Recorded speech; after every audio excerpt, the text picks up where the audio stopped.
നമസ്കാരം. ഞാൻ മൊയ്തീൻ ഷാ വിഷനിലേക്ക് എല്ലാവർക്കും സ്വാഗതം. ബഹുമാനി, ഇന്ന് വൈകിട്ട് പെരുമ്പാർ ഭാഗത്ത് ഒരു പരിപാടികളുണ്ട്. ഇന്ന് പറയാൻ പറ്റില്ല. വൈകിട്ട് അതല്ല, ഇന്ന് പറയേണ്ട കാര്യമായതുകൊണ്ടാണ് അർജൻറ്റായിട്ട് ഇന്ന് പറയുന്നത്. നമസ്കാരം. നാളെ ഉച്ചയോടുകൂടി മറ്റൊന്നും സംഭവിച്ചില്ലെങ്കിൽ വോട്ടെണ്ണി ഏതാണ്ട് തീരുമാനം അറിയാം. കേരളത്തിൽ ഒരുപക്ഷെ തുടർഭരണം ഉണ്ടാവും, അല്ലെങ്കിൽ പിണറായി തോൽക്കും. ഇത് രണ്ട് സംഭവിച്ചാലും അതിൻ്റെ ക്ഷീണം CPM-നോ പിണറായിക്കോ അല്ല, അതിൻ്റെ നേട്ടം UDF-നോ അല്ല, മറിച്ച് ഇന്ത്യയിലെ ഒരു പിടി വരുന്ന സവർണ ഫാസിസ്റ്റുകൾക്കാണ്. സവർണർക്കുമല്ല, RSS-നല്ല, ഒന്നുമല്ല, സവർണ ഫാസിസ്റ്റുകൾക്കാണ്. പറയാൻ കാരണം 90% വരുന്ന പിന്നോക്ക ജനതയിൽ 90% RSS പിന്നോക്കരാണ്. അപ്പോൾ അവർക്കൊന്നും അവിടെ നേട്ടമില്ല. ആ നേട്ടം കൊയ്യുന്നത് വളരെ ചുരുങ്ങിയ ഒരു മുന്നോക്ക സമുദായത്തിലെ ഫാസിസ്റ്റുകൾക്ക്. എങ്ങനെയാണെന്നറിയാം. മാറാട് കലാപത്തിൽ അത് അന്തോണി മുഖ്യമന്ത്രി ആയിരിക്കുമ്പോൾ അന്തോണിയും കുഞ്ഞാക്കായും കൂടി മാറാട് സന്ദർശിക്കുന്നു. ചെന്നപ്പോൾ നമ്മുടെ കുമ്മനം രാജശേഖരൻ മുസ്ലിങ്ങളെ കടത്തിവിടില്ല എന്ന് പറഞ്ഞു. അപ്പം മണ്ടനായ കഴിവേറ്റ ഷണ്ണനായ അന്തോണി പറഞ്ഞത്, എന്നാൽ കുഞ്ഞാലിക്കുട്ടി സാഹിബ് പോയി ഗസ്റ്റ് ഹൗസിൽ റെസ്റ്റ് ചെയ്യും എന്ന് പറഞ്ഞ് കുഞ്ഞാലിക്കുട്ടി തിരിച്ച് ഗസ്റ്റ് ഹൗസിൽ പോയി. ഇയാൾ ഒറ്റയ്ക്ക് എന്ന് കാര്യം നടത്തി എന്തോ സംസാരിച്ച് പോകുന്നു. മണ്ട ശിരോമണി, ബുദ്ധിയില്ലാത്ത കഴുത. അതേ സമയത്ത് പിറ്റേന്ന് പിണറായി സഖാവ് ചെന്നു. അപ്പോഴും കുമ്മനം കൈ കാണിച്ചു. മാറിക്കിടാന്ന് പറഞ്ഞ് കൈ തട്ടി മാറ്റി.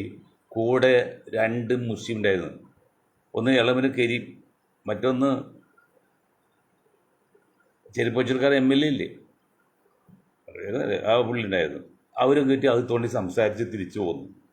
അവിടെയാണ് നമ്മൾ ധീരനായ പിണറായിയുടെ കഴിവാണ്ട്. അങ്ങനെ ധീരനായിരുന്നു, അത് യാതൊരു സംശയമില്ല. പിണറായി സഖാവ് ധീരൻ തന്നെയായിരുന്നു. പക്ഷേ ആ സഖാവിനെ വർഷങ്ങൾക്ക് മുൻപ് കേരളത്തിൽ വളർന്നു വരുന്ന ഒരു മിടുക്കനായ നേതാവാണെന്ന് മനസ്സിലാക്കി ഈ സവർണ ഫാസിസം ഗ്ലാവിൽ നിന്നൊരു കമ്പനി ഉണ്ടാക്കി അതിൽ ഇലക്ട്രിസിറ്റി ബോർഡ് വേണ്ടി ചെയ്ത് 10-100 കോടി രൂപ എന്തോ കൃത്യമായിട്ട് കൊടുത്ത് അത് വീണ്ടും വിനിയോഗിച്ചില്ല. ആ കേസൊക്കെ കിടന്നു. ശരീരത്തിൽ രോഗാണുക്കളുണ്ടാവും, പക്ഷെ ആരോഗ്യമുള്ള ശരിയാണെങ്കിൽ എഫക്റ്റ് ചെയ്യില്ല. ആരോഗ്യം കുറയുമ്പോൾ അവന് പതുക്കെ അറ്റാക്കി. അതുപോലെ വയസ്സിനും ഏതാണ്ട് ഒറ്റപ്പെട്ടുമായി തുടങ്ങിയപ്പോൾ ഇവർ ഉപയോഗിക്കാൻ തുടങ്ങി. അങ്ങനെ വരച്ച് വരികിൽ സംഘപരിവാർ എന്നുകൂടി പറയാം. പക്ഷേ സവർണ ഫാസിസം ഞങ്ങൾ പറയുന്നത്, സംഘപരിവാർ എന്ന് പറയില്ല. സവർണ ഫാസിസം M എന്ന് RSS സ്റ്റാൻഡിൽ. M എന്ന് പറഞ്ഞാൽ മുഹമ്മദ് എന്നാണ്, വർക്കലക്കാരനാണ്. അദ്ദേഹം ഹിമാലയത്തിൽ പോയി വർഷങ്ങളോളം തപസ്സിരുന്നു, വേദം പഠിച്ചു. അവസാനം ഒരു സന്യാസിയായിട്ട് സംഘപരിവാറിൻ്റെ കൊഴുത്തുകാരനായി വന്നു. അദ്ദേഹം പിണറായി സഖാവും കൂടി, വേറെ ഏത് ഒരു RSS-കാരുണ്ടായില്ല, BJP-കാരുണ്ടായില്ല, കമ്മ്യൂണിസ്റ്റുകാർ വേറെ ആരും തന്നെ ഉണ്ടായില്ല, ഒരാളെ പറ്റുണ്ടായുള്ളൂ. അടിച്ചിട്ട് മുറിയിൽ സംസാരിച്ച് ധാരണയെത്തി. തലശ്ശേരിയിലും കണ്ണൂരൊക്കെ RSS-ഉം CPM-ഉം ഉള്ള ലഹളയിൽ മരിക്കുന്ന മുഴുവൻ ഹിന്ദുക്കളാണ്. ഹിന്ദുക്കളല്ല, ഈഴോ താഴോട്ട് പിന്നോക്കനേ ഉള്ളൂ, അല്ല മുന്നോക്കത്തിന് ഇതും മരിച്ചിട്ടില്ല. എങ്കിലും അങ്ങനെ കൊല്ലുണ്ടായി എന്ന് ധാരണയെത്തി. അതുപോലെയായിട്ട് 3 ഏക്കർ മറ്റേ സ്ഥലം ട്രിവാൻഡ്രത്ത് പതിച്ചു കൊടുത്ത RSS-ന്. അവിടെ മുതൽ പിണറായി ലാവ്ലിൻ കേസിൽ നിന്ന് ഒഴിവാക്കാൻ വേണ്ടി, അതൊക്കെ നേരത്തെ വന്ന കേസാണ്. മകളുടെ കേസൊക്കെ നക്കപ്പിച്ച 1 ലക്ഷം 1 കോടിയൊക്കെ, അത് നിൽക്കാത്ത വലിയാണ്. 5000, 10000, 50,000 കോടി ഉള്ളിടത്ത് 1 കോടി വിഷയമല്ല, അതൊന്നുമില്ല. ലാവ്ലിൻ കേസ് വിഷയം തന്നെയാണ്. അതിൽ പുള്ളിയെ കുരുക്കിയിട്ടു. ഞാൻ പറയാൻ കാരണം, ഇനിയിപ്പോൾ എന്തെങ്കിലും കാരണവശാൽ പിണറായിക്ക് ഭരണം കിട്ടിയെന്ന് വിചാരിക്കാം, ഉറപ്പില്ല. കിട്ടിയാലും അദ്ദേഹത്തെ പാവകളിപ്പിച്ച് ഈ സവർണ ഫാസിസം കൈകാര്യം ചെയ്യും. ഇനി ഭരണം പോയി എന്ന് വെച്ചാൽ, ഭരണം കിട്ടിയില്ലെങ്കിൽ ശക്തനായ ഒരു നേതാവിനെ, സവർണ ഫാസിസത്തിന് വേണ്ടി വാദിക്കാൻ ശക്തിയും ശേഷിയും ക്ഷേമിഷും ഉണ്ടായിരുന്ന ഒരു നേതാവിനെ കോളാമ്പിക്ക് നോക്കി ഓടുപോലെ ജനങ്ങളുടെ മുൻപിലും നാട്ടിലും പാർട്ടിയിലും കൊള്ളരാത്തവനായി അധംപതിപ്പിച്ചു. അപ്പോൾ ഭാര്യ ഭർത്താവ് യുദ്ധം ചെയ്തപ്പോൾ, അല്ല സമരം ചെയ്തപ്പോൾ തോറ്റുകയിൽ ഭാര്യ ഒരു ഉമ്മ ഭർത്താവിന് അല്ലെങ്കിൽ ഭർത്താവ് ഭാര്യയ്ക്കുമ്മ, രണ്ടും ഒന്ന് തന്നെ ലെവല്. ഈ കേസിൽ സതീശൻ പറമ്പിൽ UDF ഒന്നും അല്ല വിജയിക്കാൻ പോകുന്നത്, അല്ലെങ്കിൽ കമ്മ്യൂണിസ്റ്റ് പാർട്ടി അല്ല ജയിക്കാൻ പോകുന്നത്. ഇതിൽ സംഘപരിവാർ എന്ന് പറഞ്ഞാൽ സവർണ ഫാസിസ്റ്റുകളാണ്. ഇനി പിണറായിയെ പോലെ സംഘപരിവാറിന് മുമ്പിൽ അല്ലെങ്കിൽ സവർണ ഫാസിന് മുമ്പിൽ അച്യുതാനന്ദൻ കഴിഞ്ഞു പോയല്ലോ, ഒരു നേതാവിന് കേരളത്തിൽ ഇപ്പോഴത്തെ കണ്ടീഷനില്ല. UDF നേതാക്കൾ നട്ടുള്ള ആരെങ്കിലും നേതാവുണ്ടോ? പഴമൂഞ്ഞാൽ ഏതെങ്കിലും UDF നേതാവ്, കുഞ്ഞാക്ക് വിൽപ്പന UDF നേതാക്കൾ ആരെങ്കിലും നട്ടിലുള്ളവരുണ്ടോ? ഒരു പരിധിവരെ അച്യുതാനന്ദൻ നട്ടിലുണ്ടായിരുന്നു, ഒരു പരിധിവരെ പിണറായിക്ക് നട്ടിലുണ്ടായിരുന്നു. അങ്ങനെ നേതാവെന്ന് കമ്മ്യൂണിസ്റ്റ് പാർട്ടി പോലും ഇല്ല. അതിലെ കമ്മ്യൂണിസ്റ്റ് പാർട്ടി നാശം തുടങ്ങുകയും ചെയ്യും, പിളർക്കാൻ പോകണം. അപ്പം പിണറായി സഖാവിൻ്റെ ഭരണം പോയി എന്ന് വെച്ച് കൈ കൊട്ടി ആഹ്ലാദിക്കുകയോ ആഘോഷിക്കുകയോ ചെയ്യണ്ട എന്ന് മണ്ടന്മാരായ UDF നേതാക്കളോടും ലീഗ് നേതാക്കളോടും പറയണം. എന്തെങ്കിലും കാരണവശാൽ പിണറായി തോറ്റു കഴിഞ്ഞാൽ ഇതൊന്നുമല്ല, ഒരു കുട്ടി അദ്ദേഹത്തെ വിമർശിക്കും. ഞാനും വിമർശിച്ചിട്ടുണ്ട് അദ്ദേഹത്തെ. അവസാന കാലത്ത് അദ്ദേഹത്തെ പ്രവൃത്തിയിൽ വളരെ മോശമായിരുന്നു. പക്ഷേ ആ സാഹചര്യം നോക്കണം. അവിടെയാണ് നമ്മുടെ വൈലോപ്പിള്ളി ശ്രീരാമൻ്റെ കന്നിക്കോറ്റ സിനിമയിൽ പുസ്തകത്തിൽ വിരണ്ടോടിയ ആനയെ വെടിവെച്ച് കൊന്ന റിട്ടയർഡ് പട്ടാളക്കാരന് അവാർഡ് കൊടുത്തു. അപ്പോൾ 74 വർഷം മുമ്പ് വൈലോപ്പിള്ളി ശ്രീധരമേനോൻ എന്ത് ബുദ്ധിമാനായത് പുള്ളി ചോദിക്കുകയാണ്, എന്തുകൊണ്ട് ആന ഓടിയെന്ന് ആ കൂടിയ തെണ്ടികളും വിഡ്ഢികളും ചിന്തിച്ചില്ല. പകൽ അന്ത്യോളവും അന്തി മുതൽ വെളുപ്പോലും വിശ്രമവും ഇല്ലാതെ വേണ്ടത്ര ഭക്ഷണം ഇല്ലാതെ എഴുന്നള്ളിച്ച് നടത്തി ക്ഷീണിതനും ദുഃഖിതം പറയാൻ പറ്റില്ല, ആന മൃഗങ്ങളെ ദുഃഖം പറയാൻ പറ്റുമോ? ക്ഷീണിതമായ ആന അമ്പലപ്പറമ്പിലെ മരത്തിൽ കൊണ്ടുവന്ന് തളയ്ക്കാൻ ശ്രമിച്ചപ്പോൾ ചങ്ങല ജോയിൻ ചെയ്യുന്ന സമയത്ത് വെടിപൊട്ടിയപ്പോൾ ജോയിൻ ചെയ്യാൻ വേണ്ടി ആനക്കാരൻ ഓടിപ്പോയി.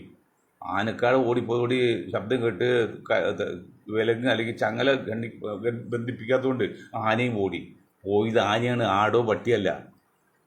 ഉത്സവപ്പറമ്പിൽ ചെറിയൊരു സ്റ്റാളൊക്കെ ഉള്ള ചെറുതാണല്ലോ, അത് കുറെ പറ്റി ആർക്കും പരിഗണിച്ചിട്ടുണ്ട്. അതാണ് കാരണം, അല്ല ആന വെറുതെ പോയതല്ല. അത് കണ്ടുപിടിച്ചില്ല.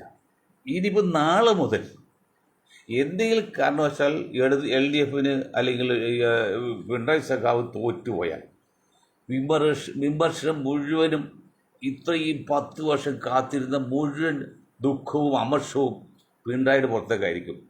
അങ്ങനെ പിണറായി ഒറ്റപ്പെടുത്തി നിങ്ങൾ സന്തോഷിക്കാനുള്ള വകയില്ലെന്ന് ആദ്യമായിട്ട് മൊയ്തീൻ ഷായുടെ ഗ്രൂപ്പും പറയാണ്. അതിന് കാരണം ഞാൻ ആദ്യം പറഞ്ഞത് മനസ്സിലായില്ലേ? രാഹുൽ ഗാന്ധി ആര് സൃഷ്ടിയായിരുന്നു? സോണിയാഗാന്ധി എങ്ങനെയാണ് ഇന്ത്യയിൽ വന്നത്? ഇപ്പം രാഹുൽ ഗാന്ധി എങ്ങനെയാണ് വീണ്ടും പാർട്ടിയിൽ വന്നത്? രാഹുൽ ഗാന്ധി നല്ല മനുഷ്യനാണ്, ഒരു സംശയം. ഒരു സാഹിബിൻ്റെ സംസ്കാരമുണ്ട്, ഒരു വ്യക്തിയാണ്. നല്ല സാഹിബന്മാർ നല്ല സംസ്കാരമുള്ളവരാണല്ലോ. അമേരിക്കൻ ഭരണകൂടം ഈ ഒരു കുഴപ്പമാണെങ്കിലും അമേരിക്കൻ ജനത വളരെ നല്ലവരല്ലേ?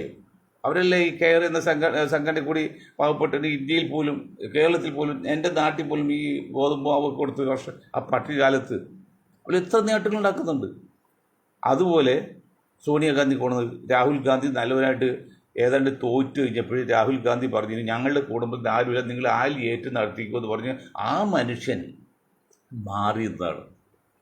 മാറിയുന്ന സമയത്ത് KPCയുടെ പ്രസിഡന്റ് മുസ്ലിം വരുമെന്ന് കണ്ടപ്പോൾ KPC അല്ലെങ്കിൽ UDFിലെ മുഖ്യമന്ത്രിയായിട്ട് ഒരു മുസ്ലിം വരുന്ന കണ്ടപ്പോൾ കുഞ്ഞാക്കായുടെ ഗ്രൂപ്പും കളിച്ചുപോലെ അപ്പം അവർക്ക് അപകടം മനസ്സിലായി.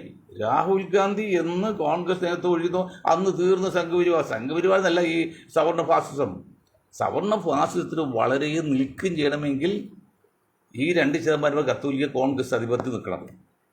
ഉടനെ കൊടുത്ത് 5000 കോടി രൂപ ആര് മുഖേന പറയുമ്പോൾ കോൺഗ്രസ്സുകാരെ നിങ്ങൾക്ക് 5000 കോടി മുടക്കി പുള്ളി പദയാത്ര നടത്തി. കോച്ച് സംസ്കാരം AC കോച്ച് അത് സംസ്കാരം ലോകത്ത് ഒരു പാർട്ടി നടത്തിയിട്ടില്ല. അങ്ങനെ അത് ഈവൻ മാനേജ്മെൻറ്റ് ഏൽപ്പിച്ചിട്ട് ഒരു 10 വയസ്സിൽ പഠിപ്പിക്കുക. അയാൾ ഇന്ത്യയിൽ പിരിച്ചല്ല, എല്ലാം സിസ്റ്റം ചെയ്ത് വലിയ ആർഭായിട്ട് കാശ്മീരിൽ കൊണ്ട് അവസാനിപ്പിച്ചു. ആരുമാണ്? റോബർട്ട് വധേര പിന്നെ ഊരിൻ്റെ പ്രിയങ്കയുടെ ഭർത്താവ്, പിന്നെ ആ കുടുംബക്കാരല്ലോ. അയാൾ മുഖേന BJP കൊണ്ടുപോയി നടത്തിയാണ് ആ അധികാരം വീണ്ടും രാഹുലിനെ ഏൽപ്പിച്ചത്. അത് മണ്ടത്തിലാണ്. രാഹുൽ മത്സരാകുന്നത്, പക്ഷേ രാഹുലിനെ പുറത്ത് വിടില്ല. കോൺഗ്രസിലെ ഒരു വിഭാഗം സംഘപരിവാരികളാണ്, അവർ വിടില്ല. അത് രാഹുൽ ഗാന്ധിയുടെ തലപ്പത്തിരിക്കുന്ന കാലം ഇന്ത്യയിൽ ഒരിക്കലും പ്രതിപക്ഷം ഭരണത്തിൽ വരില്ല, അതിൽ ഒരു സംശയക്കാത്തില്ല. അത്രകൊണ്ട് ശക്തരാണ്, സംഘടിതരാണ് സംഘപരിവാരല്ല ഈ സവർണ ഫാസിസത്തിൻ്റെ വളരെ ശക്തമാണ്. അതാണ് ഫാസിസമുണ്ട്. അത് സവർണാകുമ്പോൾ കൂടുതൽ ശക്തി കൂടും, ഇടിച്ചനെ അരിച്ചു പോലും. വല്ലതും മനസ്സിലാകുന്നുണ്ടോ? 4 കോൺഗ്രസ് മെമ്പർമാരെ നിങ്ങൾക്ക് പോലും മനസ്സിലാകുന്നുണ്ടോ? പ്രത്യേകിച്ച് കോൺഗ്രസിലെ മുസ്ലിങ്ങളെ എന്താണ് ഇന്ത്യയിലെ രാഷ്ട്രീയത്തിൽ സാമൂഹിക പശ്ചാത്തലത്തിൽ അടിയൊഴുക്കുന്നുള്ളത്? ഞാൻ വീണ്ടും പറയാൻ കാരണം, നാളെ പിണറായി തോൽക്കുന്നോ ജയിക്കുന്നോ ഉറപ്പ് പറയാൻ പറ്റില്ല. ചിലപ്പോൾ ജയിച്ചേക്കാം, അല്ലെങ്കിൽ തോറ്റേക്കാം. രണ്ട് സംഭവിച്ചാലും പിണറായി അല്ല തോൽക്കുന്നത്, UDF അല്ല ജയിക്കുന്നത് സവർണ ഫാസിസമാണ്. അത് മനസ്സിലാക്കണം. അത് മനസ്സിലാക്കി വിമർശിക്കാവൂ എന്ന് ആമുഖമായിട്ട് പറയാം. എന്താണ് ഇപ്പോൾ ഈ ഇന്നലെ പറയാൻ കാരണം? നാളെ പറഞ്ഞാൽ പ്രസക്തി പോയി, നേരം വെളുത്ത പ്രസക്തി പോയി. കാരണം ഇതൊന്നും മനസ്സിലാക്കാത്ത, കഥ അറിയാതെ ആട്ട് കാണുന്ന സാധാരണ വോട്ടർമാരുണ്ട് കേരളത്തിൽ. സാധാരണ വോട്ടർമാർ അവരൊന്നും അറിയില്ല. അവർക്കൊരു ആഗ്രഹമുണ്ട്, രാഹുൽ ഗാന്ധി നയിക്കുന്ന കോൺഗ്രസ് അല്ലെങ്കിൽ സതീശൻ നയിക്കുന്ന കോൺഗ്രസ് എന്ന് പറഞ്ഞിട്ട് അവർക്ക് വേണ്ടി രാമോളി ചിന്ത വിളിച്ച് വോട്ട് ചെയ്തിരിക്കുന്നതുകൊണ്ട് അതൊന്നല്ല രാഷ്ട്രീയം. ഇന്ത്യൻ രാഷ്ട്രീയത്തിൽ പണ്ടും വോട്ടർമാരെ സംബന്ധിച്ച് വോട്ട് ചെയ്യാൻ മാത്രമേ അധികാരമുള്ളൂ. ആര് പ്രധാനമന്ത്രിയാവുന്ന തീരുമാനിക്കുന്നത് അമേരിക്കയാണ്. പിന്നെ ഇപ്പോൾ ഇസ്രായേൽ ലോബിയുണ്ട്. ഇപ്പോൾ സംഘപരിവാർ തീരുമാനിക്കും ആരധികാരത്തിൽ വരണം. അത്ര കണ്ട് ആഴത്തിലും ഞാൻ ഒരു കാര്യം പറയാം. സംഘപരിവാറിൽ ഈ സവർണ ഫാസിസത്തോട് ഒരു കാര്യം ഞങ്ങൾ പറയാം. 30 കോടി വരുന്ന ഇന്ത്യയിലെ മുസ്ലിങ്ങൾ, 20% വരുന്ന മുസ്ലിങ്ങൾ. എറണാകുളം പട്ടണത്തിൽ മുസ്ലിം കേന്ദ്രമൊന്നുമില്ല, എങ്കിലും ഒരു നോമ്പുകാലം വന്നു കഴിഞ്ഞപ്പോൾ 10 ഒരു ആൾ പോലും ടൗളുണ്ടാവില്ല. നമ്മൾ കഴിഞ്ഞ നോമ്പ് കണ്ടാണല്ലോ, എല്ലാ ഹോട്ടലുകാരും തുണിക്കടക്കാരൊക്കെ പറഞ്ഞു, സാറേ നിങ്ങൾ നോമ്പ് കാരണം ആളില്ല. കാരണം കസ്റ്റമർ വരുന്നതൊക്കെ അവർ ആൾക്കാരാണ്. അതുപോലെ ഇന്ത്യൻ റെയിൽവേ ശക്തമായൊരു മുന്നറിയിപ്പ് ഇന്ത്യൻ റെയിൽവേക്ക് കൊടുക്കുകയാണ്. ശക്തമായി ആർക്ക് സാധിക്കും കൊടുക്കാൻ ധൈര്യം ഉണ്ടാകില്ല പറയാം. 30 കോടികളും വരുന്ന മുസ്ലിം സമുദായം ഒരു മാസത്തേക്ക് മുസ്ലിം സമുദായത്തിൽ പ്രത്യേക താടിയും തലപ്പാവുള്ള മുസ്ലിങ്ങൾക്ക് സുരക്ഷിതമായിട്ട് ഇന്ത്യൻ റെയിൽവേയിൽ യാത്ര ചെയ്യാൻ പറ്റില്ലെങ്കിൽ അതിന് സംരക്ഷണം കൊടുക്കാൻ കേന്ദ്ര ഗവൺമെൻറ്റിന് പറ്റില്ല. കേന്ദ്ര ഗവൺമെൻറ്റാണല്ലോ റെയിൽവേ എന്ന് പറയുന്നത്. പറ്റില്ലെങ്കിൽ ഞങ്ങൾ ബോയ്ക്കോട്ട് ചെയ്യും റെയിൽവേ യാത്ര ഒഴിവാക്കും. വേറൊന്നുമില്ല. പകരം സംവിധാനമൊക്കെ ഉണ്ട്. പ്രൈവറ്റ് ബസ്സുണ്ട്, ടൂറിസ്റ്റ് ബസ്, അവരൊക്കെ ഉണ്ട്. കുറച്ച് കഷ്ടപ്പെടും. ആ ഒരു മാസം കൊണ്ട് ഇന്നത്തെ രീതിയിൽ കളക്ഷൻ്റെ പകുതിയിൽ കുറയും. പകുതി. അത് തീർന്ന് ഒരു കൊല്ലമായി കഴിഞ്ഞാൽ റെയിൽവേ പൂട്ടേണ്ടി വരും. അമേരിക്കൻ വിമാന കമ്പനി ആയിരക്കണക്കിന് ഡോളർ ചോദിക്കണം സബ്സിഡി ആയിട്ട്, അല്ലെങ്കിൽ വിമാനക്കാർ പൂട്ടിയിട്ട് വന്നു. കാരണം ഇന്നത്തെ വില ഏറ്റവും കടവും കടത്തുകൂടെ ഇപ്പോൾ റെയിൽവേ പൂട്ടേണ്ടി വരും. അതുകൊണ്ട് മോഡിജി എല്ലാ പ്രധാനമന്ത്രി എന്ന നിലയിൽ എല്ലാ ബഹുമാനവും ആദരവും നിലനിർത്തിക്കൊണ്ട് പറയട്ടെ, ഞങ്ങളുടെ സമുദായത്തിൽപ്പെട്ട മുസ്ലിം സമുദായത്തിൽപ്പെട്ട താടി വെച്ച തൊപ്പി വെച്ച നമസ്കാരത്തായിട്ടുള്ളവർക്ക് ഇന്ത്യൻ റെയിൽവേയിൽ സഞ്ചരിക്കാൻ സ്വാതന്ത്ര്യവും സംരക്ഷണം കൊടുക്കാൻ പറ്റുന്നില്ലെങ്കിൽ ഭീഷണിയല്ല, ആത്മരക്ഷാർത്ഥം ചെയ്യുക. അതുകൊണ്ട് ഭീഷണിയാവില്ല. ഭീഷണിയാണെങ്കിൽ അപകടമാണ്. ഇത് ആത്മരക്ഷാർത്ഥമാണ്. ജീവൻ പോകുന്നത് ഞങ്ങൾ ഒഴിവാക്കും. എന്നിട്ട് പരമാവധി യാത്ര കുറക്കും. അത്യാവശ്യമുണ്ടെങ്കിൽ ബസ് മാറ്റൊക്കെ പോകും. ചില ബുദ്ധിമുട്ട് അനുഭവിച്ചാൽ റെയിൽവേയുടെ വരുമാനം പകുതിയെ കുറയും. അതുകൊണ്ട് അങ്ങയുടെ സ്നേഹത്തിൻ്റെ ഭാഷ പാടും. മറ്റുള്ളവർ പറയുമ്പോൾ, തീവ്രവാദികൾ പറയുമ്പോൾ ഭീഷണിയല്ല, പിന്നെ വെറുപ്പല്ല, സ്നേഹത്തിൻ്റെ ഭാഷ പറയുന്നത്. താടി വെച്ചവർക്ക് ഇന്ത്യയിൽ, അങ്ങ് പ്രധാനമന്ത്രിയായിരിക്കുന്ന ഇന്ത്യയിൽ ഏത് സ്റ്റേഷനും ഏത് സമയത്തും സ്വതന്ത്രമായിട്ട് യാത്ര ചെയ്യാനുള്ള സംവിധാനം അങ്ങ് ഉണ്ടാക്കണം. ഉണ്ടാക്കിയില്ലെങ്കിൽ ജീവനാണ് ഏറ്റവും വലുത്. ലോകത്ത് ഏറ്റവും വലുത് ജീവനാണല്ലോ. ആ ജീവൻ സംരക്ഷിക്കാൻ വേണ്ടി അങ്ങയുടെ പോലും നമുക്ക് എതിര് പറയേണ്ടി വരും. റെയിൽവേയുടെ യാത്ര ഒഴിവാക്കേണ്ടി വരും. ഒരു മൊയ്തീൻ ഷായില പറഞ്ഞത് 30 കോടി ജനങ്ങൾക്ക് വേണ്ടി, 20% ഇന്ത്യൻ മുസ്ലിങ്ങൾക്ക് വേണ്ടി. അതിനോടുകൂടി ബാക്കിയുള്ള വിഭാഗങ്ങൾ സപ്പോർട്ട് ചെയ്യും. അവർക്കൂടെ അപകടം. പ്രത്യേക ദളിതുകളൊക്കെ പിന്നോക്കരൊക്കെ ഉണ്ട്. അപ്പോൾ അതല്ല അവസരമൊന്നും ഉണ്ടാക്കാതെ ശ്രദ്ധിക്കണമെന്ന് സ്നേഹത്തിൻ്റെ ഭാഷയിൽ അഭ്യർത്ഥിക്കുകയാണ്. ഇന്ത്യയുടെ പ്രധാനമന്ത്രിയല്ലേ, നമുക്ക് പ്രധാനമന്ത്രിയെ കൊച്ചയക്കാണ് സ്വഭാവം നമുക്കില്ല. പ്രധാനമന്ത്രിയെ ആക്രമിക്കുമെന്ന് പറഞ്ഞത് നോട്ടീസ്. അപ്പോൾ ഞങ്ങളങ്ങ് ഏറ്റവും ദുഃഖിച്ചു. കാരണം ഇന്ത്യയുടെ പ്രധാനമന്ത്രി മോഡി എന്നുള്ളതല്ല, ഇന്ത്യയുടെ പ്രധാനമന്ത്രിയാണ്. അത് ഒരു സ്ഥാനമുണ്ട്, ഒരു റാങ്ക് ഉണ്ട്, പൊസിഷൻ ഉണ്ട്.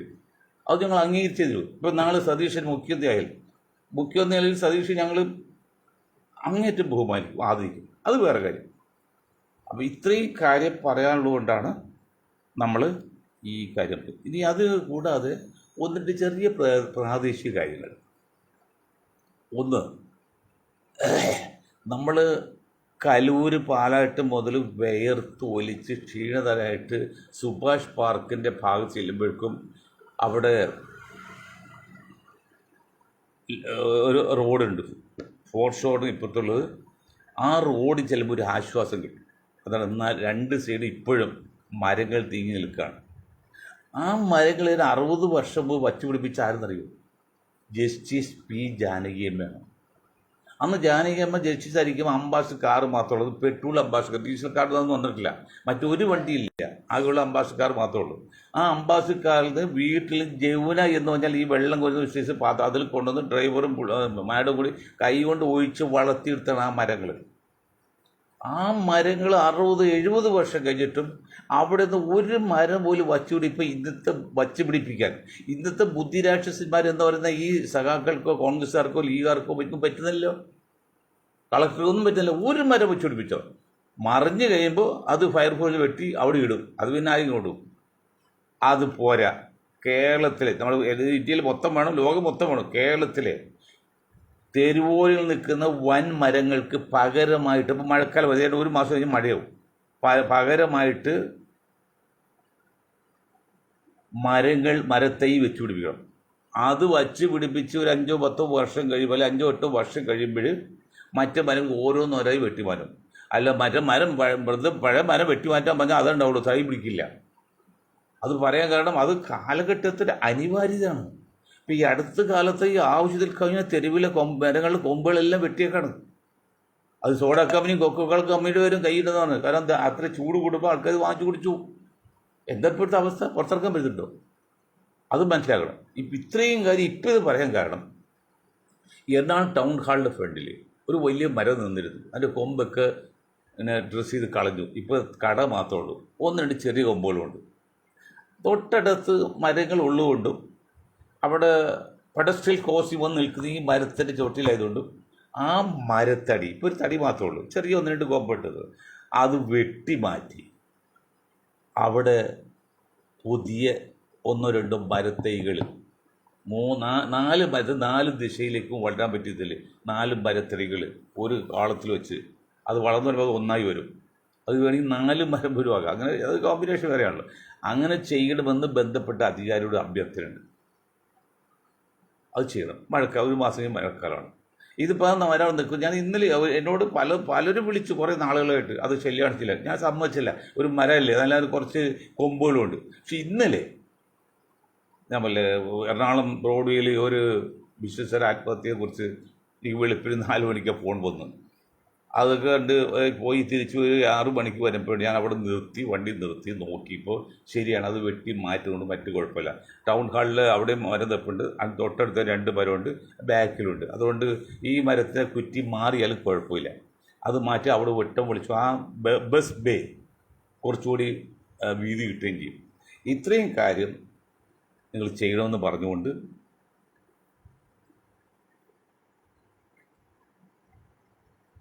ഞാനൊരു വാക്കിൽ നിർത്താൻ നിങ്ങൾക്ക് ഒരായി തന്ന് ജയിക്കുന്നു.